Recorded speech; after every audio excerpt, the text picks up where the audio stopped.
show you a couple clips and then we'll talk a little bit.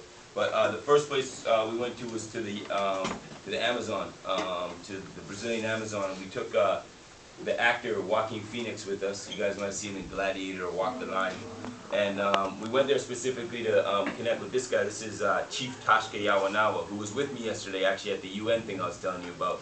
Because we were at the UN because they were having their annual forum on indigenous issues. And they had us there because they wanted to talk about the unique business relationship that we created with the Yawanawa. But we'll talk. I'll tell you about that in a minute. I just want to run through these right quick. Oh, hold on. You guys want to see that clip?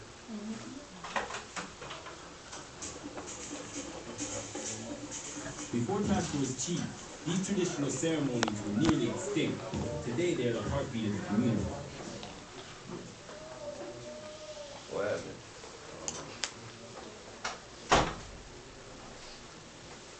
This goes up.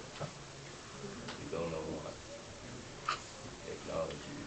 This is where I need Josh. He's a technology guy.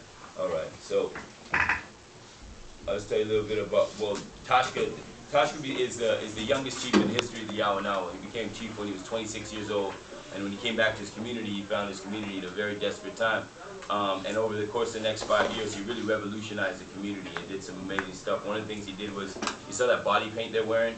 We took that and he started farming it in his area and selling it to Aveda. Aveda is this high-end cosmetics company from Minneapolis. And they bought the pigment and they used it in lipstick and eyeliner. They cut him a check for like 150 grand. He brings it back to the community and builds a school and a hospital on his land.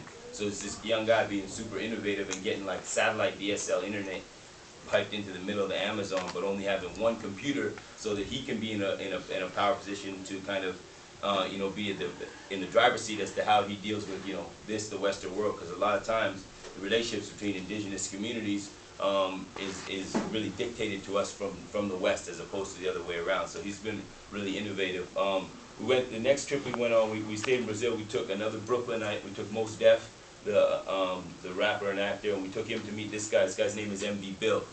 He's the biggest hip-hop artist in Brazil. Brazil's a huge country, 80 million people. To put it in perspective, like when you're down there, he's like the equivalent of a 50 or a Jay-Z. Like he's just massive. But instead of taking all his money and living, the thing about Brazil is interesting is there's the biggest divide between rich and poor in the world. So people are either you really have it or you don't have anything. And he is from a favela, which is the Portuguese word for a slum, called the City of God. They actually made a dramatic film about this place. You saw that movie? Yeah, that's his. That movie was about kind of how that place came to be, and he's the guy who 30 or 40 years later is living there and working there. And he's done really well for himself. He could be living down at the beach and driving a fly car, but instead he puts all of his money, time, and energy into the hood. And he's built a community center there where young people like yourselves can come and they can get online, they can learn how to edit, they can play basketball, do theater classes. Really just working with the community. He's written 2 books. He did a documentary film. We had him with us in DC a couple weeks ago at National Geographic. It was pretty wild. In the audio-visual room, MV Bill shows us.